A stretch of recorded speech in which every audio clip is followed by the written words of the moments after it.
Di video sebelumnya kita telah membahas bagaimana Khalid bin Walid bersama pasukannya menghancurkan kekuatan nabi palsu Tulaiha al-Usdi yang didukung oleh pasukan besar sejumlah 15.000 prajurit yang berasal dari berbagai kabilah Arab.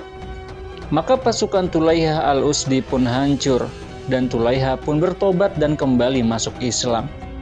Setelah itu Khalid juga telah menghancurkan kekuatan Bani Salim dan Bani Salim pun telah masuk Islam. Demikian pula kabilah-kabilah lain seperti Bani Fazaroh, Hawazin, dan Gotafan. Pasukan Sulma binti Malik juga telah dihancurkan dan pengikutnya juga telah kembali kepada Islam. Dengan demikian Abu Bakar As-Siddiq dan umat Islam telah berhasil menyatukan hampir seluruh wilayah Islam di Jazirah Arab, kecuali sebagian wilayah timur dari Jazirah Arab yang mendiami bagian timur dari Jazirah Arab. Salah satunya ialah kabilah Tamim dan kabilah Taglib.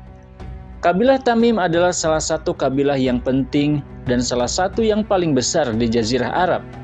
Kabilah ini menguasai hampir seluruh wilayah timur dari Jazirah Arab, meliputi Oman, Bahrain, dan seluruh wilayah di pesisir Selat Arab. Dan saat itu hampir seluruh kabilah Bani Tamim telah menjadi pengikut Musailamah Al-Kadzab, sang nabi palsu. Salah satu kelompok penting di dalam kabilah Bani Tamim ialah Bani Yarbu'. Kaum Yarbu' dipimpin oleh seorang pemimpin bernama Malik bin Nuwairah. Malik ialah orang yang dahulu diperintahkan oleh Nabi Muhammad SAW untuk memimpin Bani Hanzalah sebelum beliau wafat. Bani Hanzalah ialah salah satu kabilah di dalam Bani Tamim. Dulu Malik bin Nuwairah ditugaskan oleh Nabi Muhammad untuk mengambil zakat dari Bani Hanzalah dan Bani Yarbu' untuk dikirim kepada Nabi Muhammad di Madinah. Malik cukup berhasil dalam tugas tersebut dan Malik telah mengirimkan zakat secara teratur kepada Nabi Muhammad SAW. Namun setelah Nabi Muhammad wafat, Malik bin Nuwairah membawa kembali zakat yang telah dikumpulkan dan mengembalikannya kepada orang-orang kabilah Hanzalah dan kabilah Yarbu'. Dia pun mengatakan, Nabi Muhammad telah wafat, maka harta zakat ini sekarang adalah milik kalian. Maka sejak itu orang-orang Bani Tamim tidak lagi membayar zakat.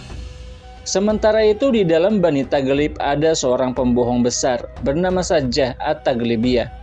Sajjah ini mengaku sebagai nabi. Maka Malik bin Nuwairah pun bersekutu dengan Sajjah untuk menguasai wilayah yang ada di sekitar daerah kekuasaan kabilah Tamim dan kabilah Taglib. Setelah kekuatan yang dimiliki Sajjah dan Malik bin Nuwairah dianggap cukup kuat, mereka pun kemudian menyerang Yamamah, kediaman Musailamah Al-Kadzab. Tetapi pengikut Sajjah dan Malik dari Bani Tamim menolak menyerang Yamamah, karena Musailamah Al-Kadzab memiliki ribuan pengikut dari kalangan Bani Tamim. Namun Sajjah si nabi palsu berkata, kalian harus menyerang Yamamah dan memukul gemuruh burung merpati. Kata-kata ini memiliki sajak dalam bahasa Arab. Alaikum bil Yamamah wadufu dafi fal hamamah. Kata-kata puitis ini digunakan untuk memberikan kesan bahwa Sajjah memang seorang nabi. Setelah mendengar kata-kata Sajjah, orang-orang Bani Taglib pun mulai yakin untuk menyerang Musailamah Al-Kadzab di Yamamah. Namun selanjutnya Musailamah Al-Kadzab malah memilih untuk berdamai dengan Sajjah.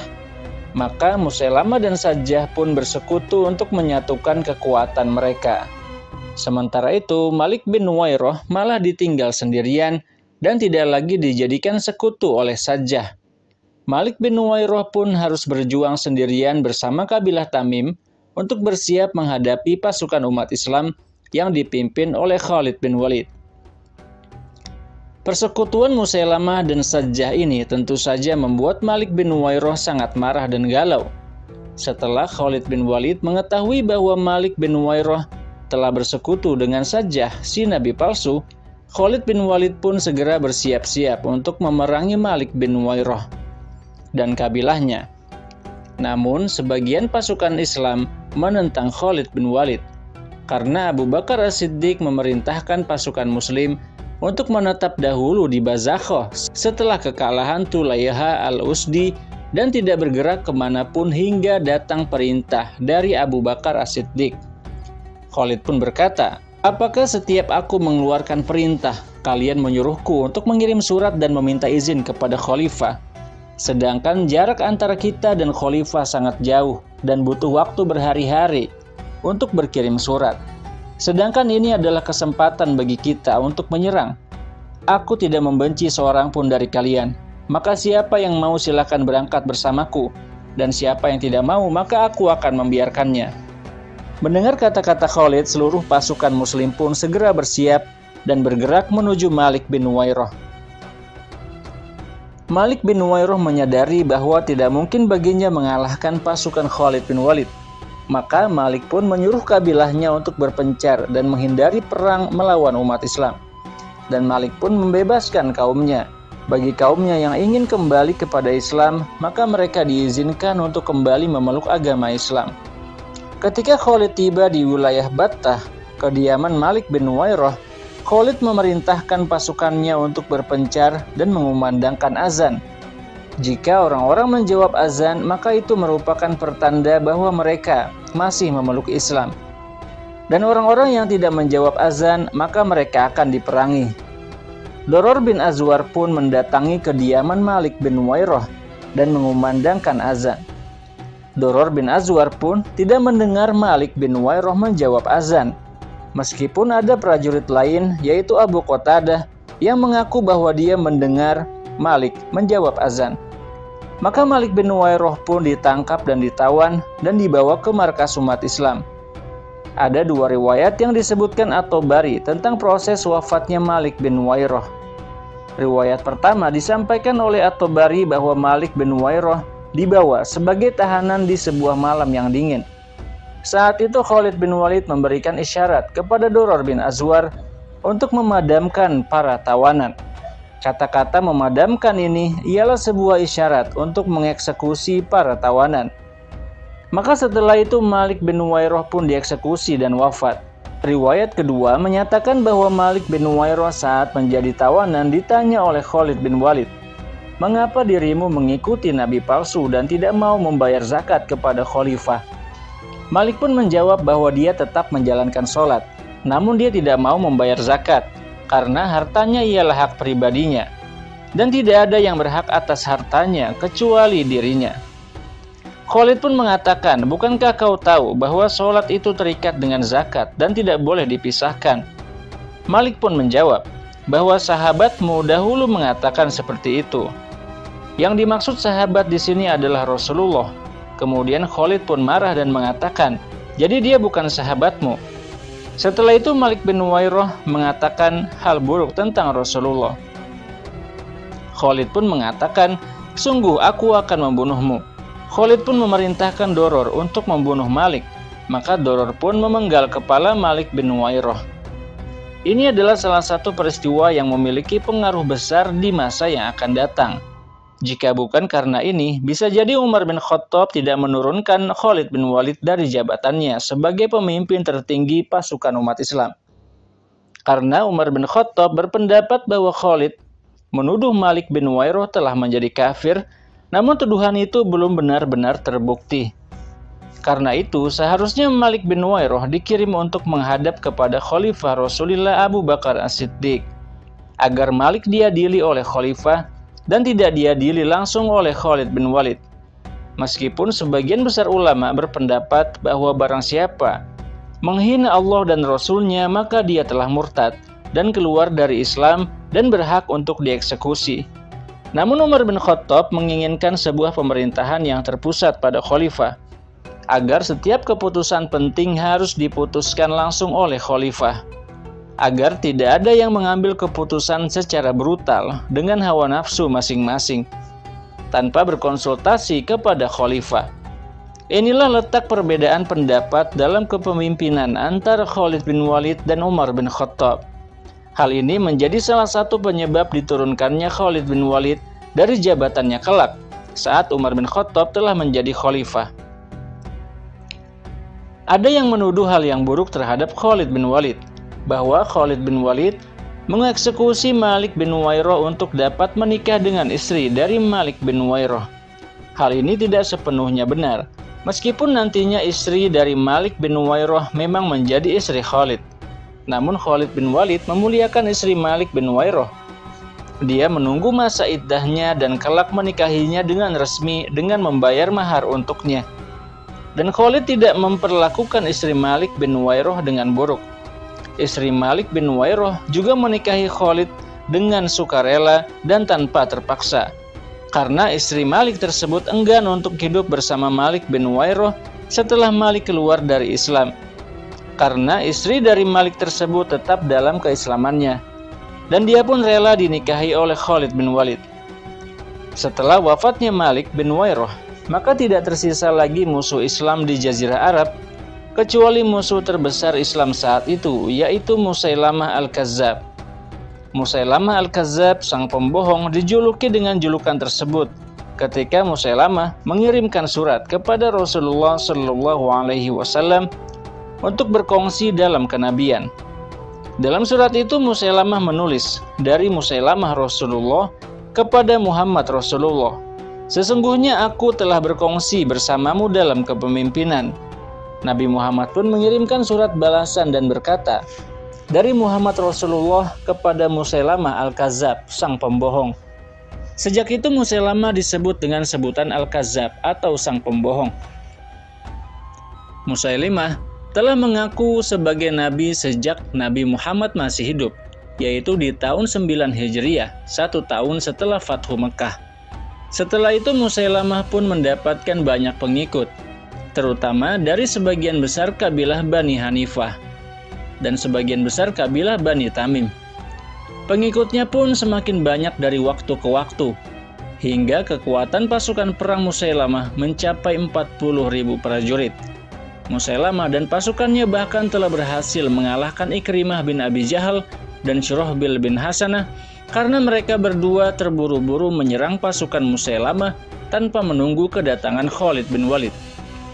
Setelah Khalid bin Walid dan pasukannya tiba dari Battah, maka jumlah pasukan muslim pun mencapai 13.000 prajurit.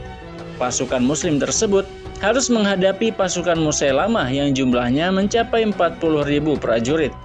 Musailamah bersama pasukannya pun bergerak menuju wilayah Aqraba. Di sana Musailamah menunggu kedatangan pasukan muslim. Maka pasukan muslim pun datang di bawah kepemimpinan Khalid bin Walid, dan pasukan muslim pun berkumpul di wilayah Jabilah.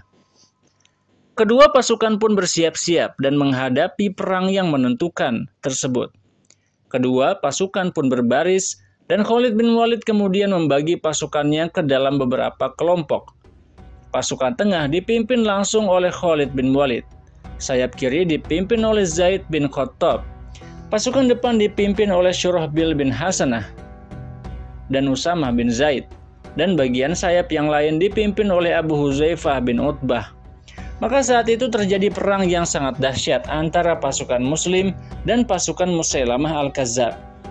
Meskipun serangan pasukan muslim sangat dahsyat, namun pasukan Musailamah dengan jumlah mereka yang besar mampu menahan serangan pasukan muslim. Karena jumlah pasukan Musailamah yang sangat besar, pasukan muslim akhirnya mulai terpukul mundur sedikit demi sedikit. Pasukan muslim pun mulai terlihat kelelahan. Pasukan belakang umat Islam pun mulai mundur dan berlarian. Saat pasukan muslim mulai mundur, pasukan Musailamah al-Kazzab pun mengikuti pasukan muslim dan mengejar pasukan muslim hingga mereka tiba di markas pasukan muslim. Saat itu orang-orang kafir pun mulai menjarah kemah pasukan muslim, dan pasukan kafir pun disibukkan dengan harta rampasan perang. Saat itu Khalid bin Walid melihat kesempatan emas untuk membalikkan keadaan. Khalid pun memerintahkan setiap pasukan untuk menyerang pasukan kafir yang sedang sibuk dengan harta rampasan. Maka ratusan pasukan Musailamah pun tewas akibat serangan umat Islam. Pasukan Musailamah pun kembali berbaris dan mundur akibat tekanan pasukan muslim. Pasukan Musailamah pun kabur ke markas mereka, dan saat itulah Musailamah melihat pasukan muslim mengejar pasukan kafir hingga ke markas mereka. Musailamah dan pasukannya pun ditimpa kepanikan yang luar biasa. Kemenangan mereka di awal perang telah berubah menjadi kekalahan. Setelah itu Zaid bin Khattab bersama pasukannya bergerak menyerang pasukan Musailamah. Zaid bin Khattab berhasil melihat celah dalam pasukan Musailamah. Zaid dan pasukannya pun memberikan serangan yang sangat dahsyat kepada pasukan Musailamah. Zaid bin Khattab akhirnya berhasil menghabisi salah satu tokoh penting di dalam pasukan kafir, yaitu Rajal bin Anfawah. Namun pasukan Musailamah berhasil menyerang Zaid bin Khattab hingga akhirnya Zaid pun wafat sebagai syahid. Setelah Rajal bin Anfawah tewas, pasukan kafir pun mulai kehilangan kepercayaan diri mereka. Rajal bin Anfawah adalah seorang munafik yang menjadi tangan kanan Musailamah al-Kadzdzab. Berkat jasa Rajal bin Anfawah, Musailamah mendapatkan banyak pengikut. Dahulu Rajal bin Anfawah mengaku sebagai muslim di hadapan Rasulullah Shallallahu Alaihi Wasallam. Saat pertama kali Musailamah al-Kadzdzab mengaku sebagai nabi, Nabi Muhammad mengirim Rajal bin Anfawah untuk menasihati Musailamah. Namun bukannya menasihati Musailamah, Rajal bin Anfawah malah mengumumkan bahwa Rasulullah Shallallahu Alaihi Wasallam telah berkongsi dengan Musailamah al-Kadzdzab dalam kenabian. Maka banyak dari Bani Hanifah menjadi pengikut Musailamah al-Kadzdzab karena kata-kata Rajal bin Anfawah. Maka Rajal pun menyebabkan banyak penduduk Jazirah Arab menjadi murtad dan menjadi pengikut Musailamah al-Kadzdzab. Setelah Rajal bin Anfawah tewas, Khalid bin Walid bergerak dengan cepat dan berusaha menyerang Musailamah dan membunuhnya untuk mematahkan semangat juang pasukan Musailamah. Namun usaha tersebut gagal dan serangannya mengenai salah satu prajurit Musailamah dan prajurit tersebut tewas. Umat Islam pun semakin mendominasi jalannya peperangan. Setelah itu umat Islam pun menghabisi pasukan Musailamah satu demi satu. Ketika Musailamah melihat kekalahan pasukannya di depan matanya, Musailamah pun kabur dan berusaha berlindung di sebuah benteng yang tidak jauh dari lokasi pertempuran, yang disebut dengan benteng Al-Hadiqah. Musailamah pun berteriak, "Pergilah, berlindung di Al-Hadiqah." Maka sebagian besar pasukan Musailamah pun membuka pintu benteng dan setelah semua pasukan Musailamah masuk, pintu benteng pun ditutup. Peristiwa Hadiqatul Maut atau Taman Kematian. Setelah itu Khalid bin Walid berusaha untuk mempersiapkan pasukannya untuk melakukan pengepungan dalam jangka panjang. Setelah itu datang Barra ibnu Malik, saudara dari Anas bin Malik. Barra adalah salah satu prajurit terbaik umat Islam. Barra bin Malik memiliki ide untuk masuk ke benteng dengan cara menaiki tangga sehingga melewati tembok benteng. Setelah Malik tiba di dalam, dia berencana untuk membuka benteng tersebut. Para sahabat menolak ide Barra bin Malik karena takut jika nantinya Barra bin Malik tidak selamat dan menjadi korban dalam usahanya tersebut. Khalid bin Walid pun mengatakan, "Tidak wahai Barra, jika kau lakukan itu maka kau membunuh dirimu sendiri." Barra pun malah berkata, "Aku yang akan membunuhnya insya Allah." Yang dimaksud ialah membunuh Musailamah al-Kadzdzab. Barra bin Malik kemudian memanjat tangga dan dia pun berhasil melewati tembok benteng dan masuk ke dalam benteng. Setelah itu Barra pun menghabisi para prajurit penjaga benteng. Meskipun Barra bin Malik terluka karena serangan orang-orang kafir, namun akhirnya Barra berhasil membuka pintu benteng. Setelah itu pasukan muslim pun segera masuk ke dalam benteng seperti gelombang air. Pasukan muslim pun masuk ke benteng sambil mengumandangkan tahlil dan tahmid dan takbir. Maka terjadilah perang yang dahsyat antara pasukan muslim dan pasukan kafir yang ada di dalam benteng. Musailamah pun berjuang bersama pasukannya dengan perjuangan yang luar biasa. Saat itu Musailamah diintai oleh Wahsy bin Harb. Wahsy kemudian melemparkan tombaknya ke arah Musailamah. Dan tombak itu pun mendarat di dada Musailamah al-Kadzdzab. Maka Musailamah pun tewas tertusuk tombak. Maka tewaslah sang nabi palsu. Setelah itu Abu Dujanah yang berada dekat dengan Musailamah pun memastikan kematian sang nabi palsu dengan memenggal kepala Musailamah al-Kadzdzab. Namun Abu Dujanah kemudian diserang oleh pasukan Musailamah al-Kadzdzab dan Abu Dujanah pun kemudian wafat sebagai syahid. Diriwayatkan bahwa Wahsy saat itu menggunakan tombak yang sama dengan tombak yang digunakan di perang Uhud untuk menghabisi nyawa paman Nabi Hamzah bin Abdul Muttalib. Wahsy pun mengatakan, "Dulu aku sungguh telah membunuh salah satu manusia terbaik, yaitu Hamzah bin Abdul Muttalib. Kemudian sekarang aku membunuh manusia terburuk, yaitu Musailamah." Setelah Musailamah tewas, pasukan yang ada di benteng pun menyerah dan menyerahkan senjata mereka. Mereka pun berusaha menyelamatkan diri mereka. Setelah itu Khalid bin Walid bergerak ke benteng utama di Yamamah. Kemudian salah satu pembesar Bani Hanifah pun mengatakan kepada Khalid, sesungguhnya kabilahnya telah bersiap untuk menyerahkan seluruh harta Bani Hanifah kepada umat Islam, dengan syarat perempuan-perempuan mereka dibebaskan. Khalid bin Walid pun menyetujui syarat tersebut. Maka dengan demikian, Yamamah pun berhasil dibuka oleh umat Islam. Dengan berakhirnya perang Yamamah, maka seluruh perang Riddah pun telah selesai. Dan perang-perang di Jazirah Arab pun berakhir dengan kemenangan umat Islam. Kemenangan ini juga menegaskan kuatnya pemerintahan Islam di Jazirah Arab. Maka setelah itu seluruh kabilah Arab pun masuk Islam dan tidak ada lagi yang murtad. Di masa Umar bin Khattab nantinya Umar mengizinkan orang-orang muslim yang dahulu murtad untuk bergabung dengan pasukan muslim. Dengan keputusan ini, maka orang-orang yang dahulu murtad pun telah kembali kepada Islam. Dan rentetan perang-perang besar di Jazirah Arab pun akhirnya berakhir. Wallahu mutimmu nurihi walau karihal kafirun. Dan Allah menyempurnakan cahayanya meskipun orang kafir tidak menyukainya. Dengan bersatunya umat Islam di Jazirah Arab, maka Umar bin Khattab pun mampu mengirimkan pasukan secara bersamaan ke wilayah Syam dan Irak dan selanjutnya ke Mesir. Maka wilayah kekuasaan umat Islam pun berkembang dari yang sebelumnya hanya mencakup Madinah hingga mencakup seluruh Jazirah Arab dan bahkan berkembang menjadi sebuah kekaisaran besar yang menguasai wilayah yang luas di timur dan di barat, terbentang dari Cina hingga Spanyol, Portugal, dan sebagian wilayah Perancis. Semoga Allah Subhanahu wa Ta'ala meridhoi Abu Bakar As-Siddiq, Umar, Utsman, dan Ali. Dan semoga Allah Subhanahu wa Ta'ala meridhoi Saifullah Al-Maslul, pedang Allah Abu Sulaiman Khalid bin Walid, penakluk Romawi dan Persia, dan orang-orang murtad.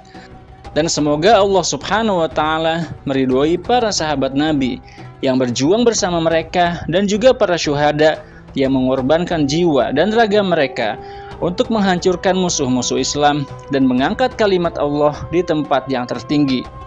Terima kasih Anda sudah menonton video ini sampai habis dan sampai ketemu lagi di video selanjutnya insyaallah. Saya Muhammad Izdian Muttaqin. Wassalamualaikum warahmatullahi wabarakatuh.